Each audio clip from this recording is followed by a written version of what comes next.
लो दोस्तों कैसे हो आप सब। ये जो मैं नोटिफिकेशन आपके सामने लेके आया हूँ, ये आपकी लाइफ बदल सकता है एज वेल एज आपकी जो है बहुत ही अच्छी आपकी तैयारी करने की, अगर कोई तैयारी करना चाह रहा है, गवर्नमेंट सेक्टर में जाना चाह रहा है, उसकी लाइफ भी बना सकता है। ये अपॉर्चुनिटी बहुत ही अच्छी है। ये आ रही है भारत संचार निगम लिमिटेड की तरफ से। ये वैकेंसी नहीं है, एक छोटा सा नोटिफिकेशन है, आपके सामने एक छोटा सा अपडेट है। एक चीज मैं बता दूं, ये अपडेट कहां मिलेगा उसके बारे में भी बताऊंगा, लेकिन उससे पहले मैं एक छोटा सा बता दूं कि अगर आपको किसी को मेरे से बात करनी है डायरेक्टली, तो मेरे टेलीग्राम और इंस्टाग्राम को फॉलो करके या फिर लिंक्डइन प्रोफाइल को फॉलो करके हर जगह पे आप मेरे से बात कर सकते हैं। तीनों का लिंक जो है डिस्क्रिप्शन में दे दिया है। ये जो नोटिफिकेशन आ रहा है, ये आ रहा है भारत संचार निगम लिमिटेड की तरफ से। भारत संचार निगम लिमिटेड, अब पहले कभी वैकेंसी इतनी नहीं, मतलब अभी लास्ट 4 से 5 साल पहले 2016 में वैकेंसी निकाली थी भारत संचार निगम लिमिटेड ने, तब से इतनी बल्क वैकेंसी कभी नहीं निकाली है। जूनियर इंजीनियर के लिए, जूनियर इंजीनियर, जूनियर ऑफिसर के लिए वैकेंसी नहीं निकाली है। अब इन्होंने एक नोटिफिकेशन जारी किया है और साफ साफ लिखा है, BSNL recruit fresh candidate for the open market for its function up and as per requirement. The mainstream for which BSNL indicates direct requirement for open market are telecom operation and telecom finance. Other are civil, electrical and architecture and all the branches.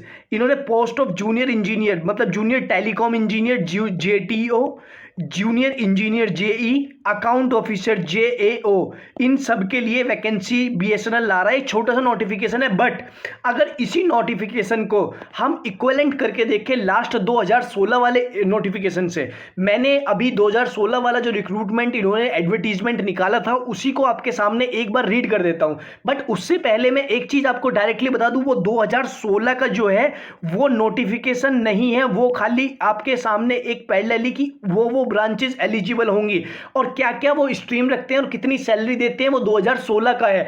थोड़ा सा increase हुआ होगा, education में कुछ increase नहीं होगा, salary में थोड़ा इंक्रीज हुआ होगा, इसीलिए उस नोटिफिकेशन को एक बार ध्यान से पढ़ लेते हैं।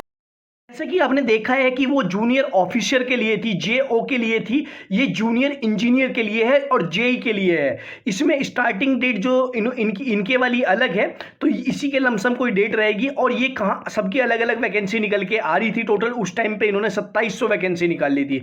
इसमें क्या मांगा था इन्होंने जो मांगा था जूनियर इंजीनियर के लिए क्राइटेरिया मांगा था, और वही क्राइटेरिया ये इस साल भी मांग रहे हैं। तो इसमें क्या था कि BE BTech होना चाहिए बंदा, और BE BTech कहीं से जूनियर इंजीनियर किसी भी ब्रांचेस से, ऑल ब्रांचेस यहां एलिजिबल इन्होंने रख रखी थी। इसके साथ साथ इन्होंने साफ साफ मेंशन कर दिया था उस टाइम पे जब वो सैलरी दे रहे थे।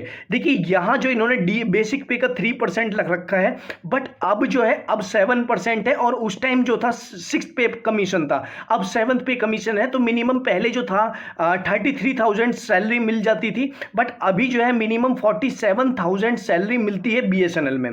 तो इसीलिए ये जब भी नोटिफिकेशन आएगा सबसे पहले मैं आपके सामने लेके आ जाऊंगा। इसमें एज भी जो होगी वो फ्रेशर वाले डायरेक्टली एलिजिबल होंगे, क्योंकि 18 से और 30 साल के बीच में ही आपका होगा।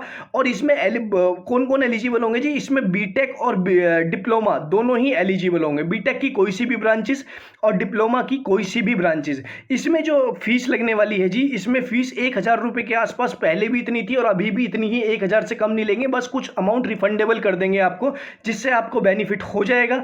इसीलिए तो ये जब भी नोटिफिकेशन आएगा आपके सामने मैं ला दूंगा। और देखिए इन्होंने कौन कौन सी ब्रांचेस इन्होंने, देखिए ये जो जूनियर इंजीनियर के लिए इन्होंने उस टाइम पे क्या क्या दिया था, जो क्वालिफिकेशन डिप्लोमा BE BTech, तो तीनों ही इन्होंने दिया था। डिप्लोमा BE BTech तीनों ही इन्होंने दिया था। सिविल, मैकेनिकल, इलेक्ट्रिकल सभी ब्रांचेस एलिजिबल इस बार हैं, क्योंकि इन्होंने साफ साफ मेंशन कर दिया है। अगर नहीं आता है तो आपको दिखा दूं। उसके बाद जो एग्जाम के सेंटर होंगे, वो भी एग्जाम के सेंटर भी ऑल इंडिया बेस पे होंगे। ऑलरेडी 25 स्टेट में, ऑल स्टेट, सभी स्टेट में एक एक होगा। उसके साथ साथ ये जो पूरा का पूरा, अगर आप फाइनल ईयर में है तो कुछ इस तरीके के डॉक्यूमेंट्स होंगे, क्योंकि गवर्नमेंट अथॉरिटी है, आपसे फॉर्म भरने को बोलेगी। और इस बार जैसे पहले जो था EWS वाला कैंडिडेट को रिजर्वेशन नहीं मिला था, बट इस बार EWS कैंडिडेट को पूरा रिजर्वेशन मिल जाएगा, इसीलिए इसको अप्लाई कर दीजिएगा। इसका एक बार और नोटिफिकेशन पे नजर डाल लेते हैं अच्छी तरह। देखेंगे इन जो नोटिफिकेशन ये लेके आ रहे हैं इसमें साफ साफ लिख दिया है कि जेई जूनियर इंजीनियर के लिए वैकेंसी आएगी और post of junior engineer telecom junior account officer.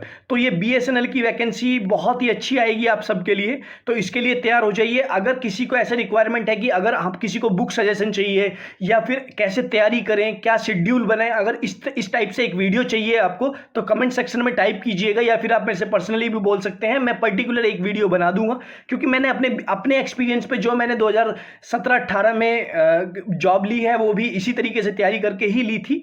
तो अगर आपको चाहिए तो आप बता दीजिएगा, मैं जल्दी से जल्दी अपडेट कर दूंगा आपके सामने। बट ये वैकेंसी जब भी आती है ये आपकी लाइफ बना सकती है, इसको अप्लाई जरूर कीजिएगा। मैं आपको सबसे पहले नोटिफिकेशन लेके आऊंगा, इसीलिए चैनल को सब्सक्राइब जरूर कर दीजिएगा। और ये अपडेट एक बहुत शॉर्ट नोटिस है, शॉर्ट नोटिफिकेशन है, तो इसको अप्लाई करने में ज्यादा टाइम लगे, बस अपनी तैयारी शुरू कर दीजिए जल्दी से जल्दी, अगर कोई है तो एलिजिबल। और इसमें डिप्लोमा बीटेक दोनों ही एलिजिबल है, क्योंकि इन्होंने ब्रांचेस की कोड कर दिया है। सिविल अदर्स तो हैं ही, उसके साथ साथ civil electrical and architecture branches भी सब एलिजिबल हैं। तो इसमें civil electrical mechanical chemical CSIT instrumentation telecom सभी ब्रांचेस आ जाएगी। तो आप जल्दी से जल्दी इसमें अप्लाई कर दीजिएगा जब भी इसकी वैकेंसी आती है। तो चलिए मिलते हैं नेक्स्ट वीडियो में, तब तक के लिए जय हिंद।